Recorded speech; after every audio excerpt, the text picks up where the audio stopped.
ভারতে সহ সারা বিশ্বে বাংলাদেশ বিরোধী যেই প্রপাগান্ডাগুলো চলছে এগুলোর ব্যাপারে রাষ্ট্র হিসাবে আমাদের করণীয় কি, প্রথম বিষয়। দ্বিতীয় বিষয় হচ্ছে, গত কয়েকদিন আগে আগরতলাতে বাংলাদেশের যে ডেপুটি হাই কমিশনারের যে অফিস আছে, এটা আমাদের এই রাষ্ট্রের প্রপার্টিটা ভাঙচুর করা হয়েছে, পতাকাকে অবমাননা করা হয়েছে।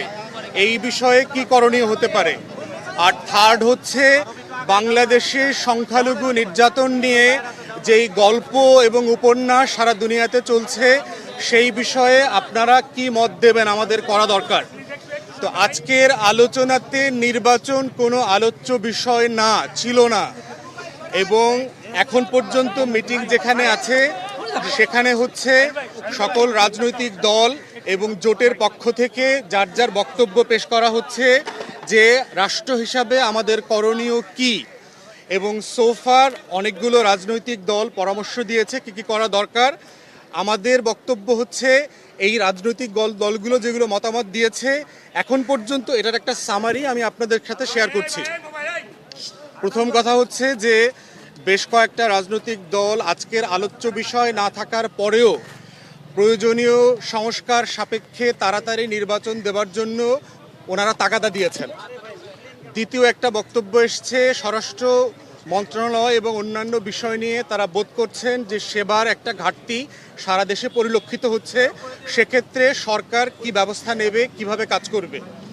তৃতীয়ত একটা বক্তব্য এসছে, পরামর্শ এসছে যে সকল রাজনৈতিক দল যারা কথা বলেছেন, ফ্যাসিবাদ বিরোধী আন্দোলন, সবাইকে, রাষ্ট্রকে এবং সরকারকে আশ্বস্ত করেছেন যে বাংলাদেশের স্বাধীনতার প্রশ্নে, সার্বভৌমত্বের প্রশ্নে এবং জাতীয় স্বার্থের প্রশ্নে আমরা সবাই আপনাদের পিছনে আছি, আপনাদের সিদ্ধান্ত এবং এই লড়াইয়ের সাথে আমরা অংশীদার। এটা হচ্ছে সোফার যে আলোচনাটা হয়েছে, যে কয়টা রাজনৈতিক দল কথা বলেছেন সেটার একটা জিস্ট।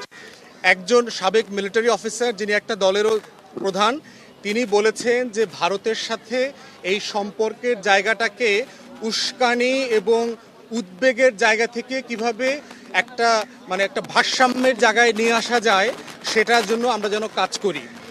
দু একজন পরামর্শ দিয়েছেন যে সংখ্যালঘুদের ব্যাপারে আমরা একটা জাতীয় কমিশন করতে পারি কিনা। একটা জাতীয় কমিশন করলে গত 53 বছরের যে বঞ্চনা এবং 16 বছরের বিশেষ করে সংখ্যালঘুরা কোন কোন জায়গায় আহত হচ্ছে, বঞ্চিত হচ্ছে, এটার গল্পটা কতটুকু এবং সত্যতা কতটুকু, অতটুকু বের হয়ে আসবে।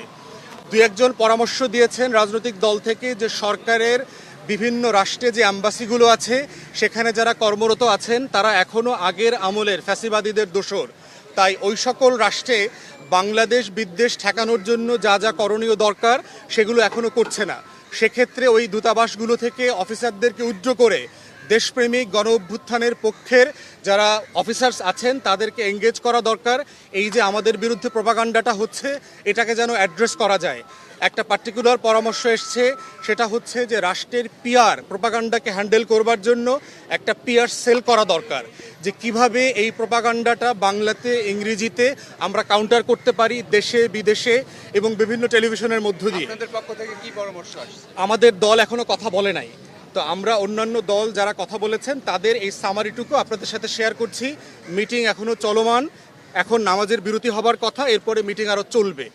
প্রধান উপদেষ্টা ওনার ব্রিফিংয়ে বলেছেন যে বাংলাদেশ রাষ্ট্রে গণ অভ্যুত্থানের জায়গা থেকে আমরা সামনে এগোবার কথা ছিল, কিন্তু একটা মহল আমাদেরকে আবার গণ অভ্যুত্থানের আগের জায়গার সেই ফ্যাসিবাদী জায়গাতে ফিরিয়ে দিতে চায়, নিয়ে যেতে চায়।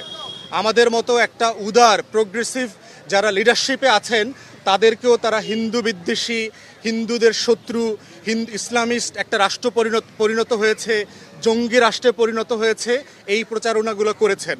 তো সেক্ষেত্রে প্রফেসর ইউনূস সকল রাজনৈতিক দলগুলোকে আহ্বান করেছেন, আপনারা পরামর্শ দেন সবাইকে সাথে নিয়ে আমরা কিভাবে এই সিচুয়েশনটাকে কাউন্টার করতে পারি।